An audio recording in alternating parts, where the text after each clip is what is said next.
No dobrý večer ľudia na Slovensku, ja sa volám Peter Bolebruch, chceme vám dnes niečo povedať ohľadne, no, sme sa dozvedeli, že opäť sme klesli vo vnímaní korupcie o 20 miest, takže robila to zase Amnesty International. Samozrejme, súdnictvo na tom nie je oveľa lepšie, takisto sme padli dole, to ešte nemáme výsledky a dôveryhodnosť polícii, to bude úplne katastrofálne. Takže gratulujeme všetkým voličom strany Smer, Hlas, SNS, Republiky a všetkých tých, čo volili vlastne terajšiu koalíciu, pretože vnímanie vlastne dôveryhodnosti vo všetkých týchto sférach bude úplne katastrofálne a fakt sme sa stali momentálne s prepáčením žumpou Európy. Takže na linke ja mám teraz Jarmilku Palovú. Jarmilka, ahoj.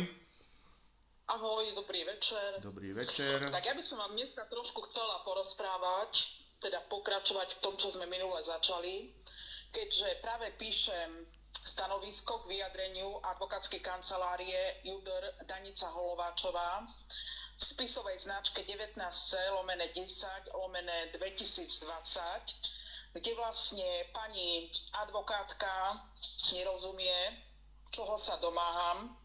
Takže vlastne domáham sa, aby rozsudok bol zrušený v celom rozsahu, vec bola vrátená na nové konanie a nasledovne vzhľadom k tomu, že hlavná žalobkyňa pani Valika mi nedá pokoj od roku 2017 a ktorá trpí duševnými ochoreniami, ktoré mi sama povedala, plus jej brat, tak vlastne ja teda žiadam, aby bolo vyšetrenie zdravotného stavu, potom aby bol polygraf u žalobcov 1. a 4. rady plus u mňa a následne, aby bola konfrontácia, kde sa pred pánom sudcom porozprávame.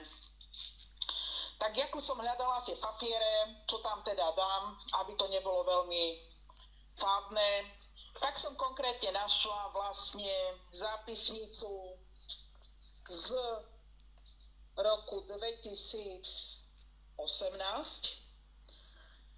kedy ja som bola vlastne sledovaná, či platím za 3 deti, či platím za 2 deti, či platím za 1 dieťa, či mám psa, či nemám psa. Tak k tomu by som prečítala vlastne sťažnosť, prešetrenie zo dňa 20.11.2017, kedy pani sťažovateľka píše: v mesiaci marec 2017 sa MVDR Jarmila Paľová, narodená 12.10.1970,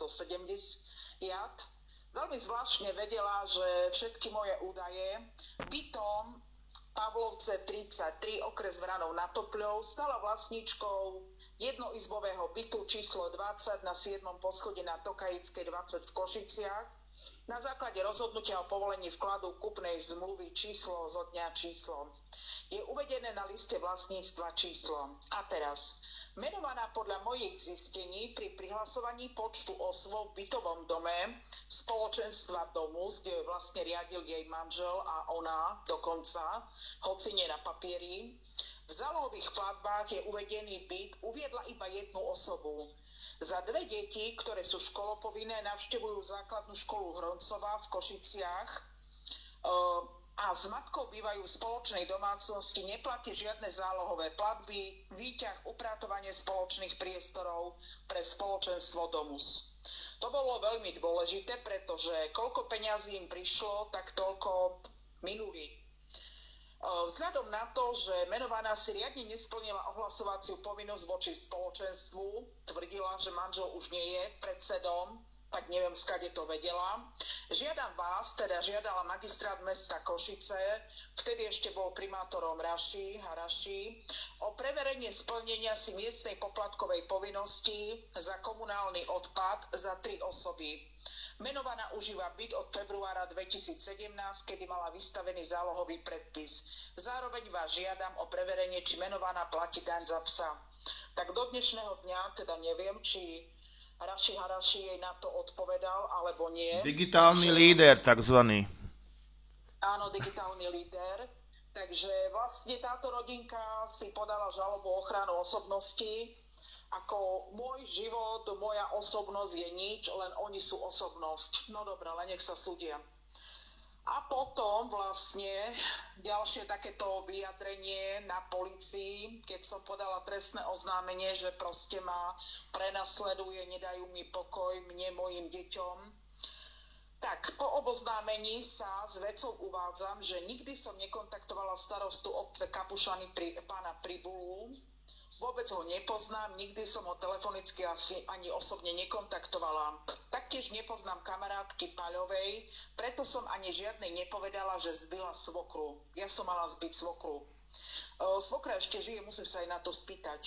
Na internete vo vyhľadávači Google pod menom MVDR Paľova je nahrávka z televízie Markíza, toto je založené na pravde, ako menovaná zbila svoju svokru a svokra, teda akože svokru a svokra, a bolo vidno aj stopy krvi na ich tvárach. Ona to videla, tie stopy krvi na ich tvárach. Toto si môže pozrieť celé Slovensko. Nemám žiadny prístup k žiadnym osobným údajom spoločenstva vlastníkov bytov Domus. Môj manžel už nie je 5 rokov predsedou spoločenstva Domus. Takže ďalej dáva, že sa tým veciam nezaoberala a ani za to nikdy nezaujímala, že je pravda, že som dňa 20.11.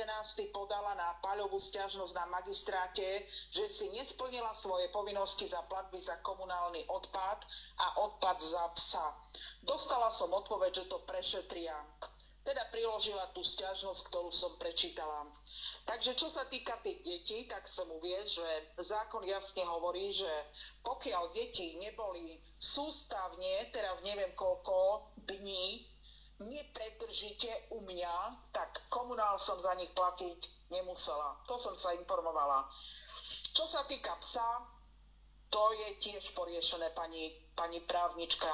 A teraz ja by som sa veľmi chcela spýtať, ako to bolo s bytom, ktorý ani nebol vlastníkom a ten človek ani neplatil zálohové platby, lebo sme to nenašli. Takže vlastne také peklo ja som zažívala na Tokajnickej 20, vlastne po celý čas, kedy som tam bývala, teda od toho roku 2017 až do dnes, pretože stále si myslí, že jednoducho ona je osobnosť, jej bolo ublížené.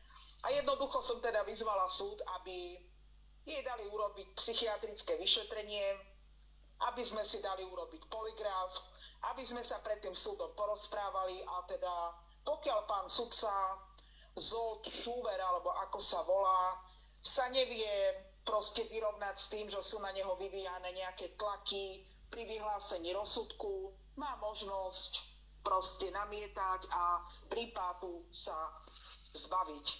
Pretože už som komunikovala s veľmi šikovným advokátom, počkáme, ako rozhodne teraz súd, teda či to odvolanie zoberú alebo nie a pôjde dovolanie na najvyšší súd. Takže čo sa týka našej korupcie na súdoch, bingo, sme banánová republika pre mafiu a No neviem, či ste dneska aj sledovali Hnutie Slovensko, malo aj tlačovku a tam sme sa vlastne dostali na úroveň, dokonca Vanda nás predbehla, tak je na tom lepšie ako my. Super, no. Super.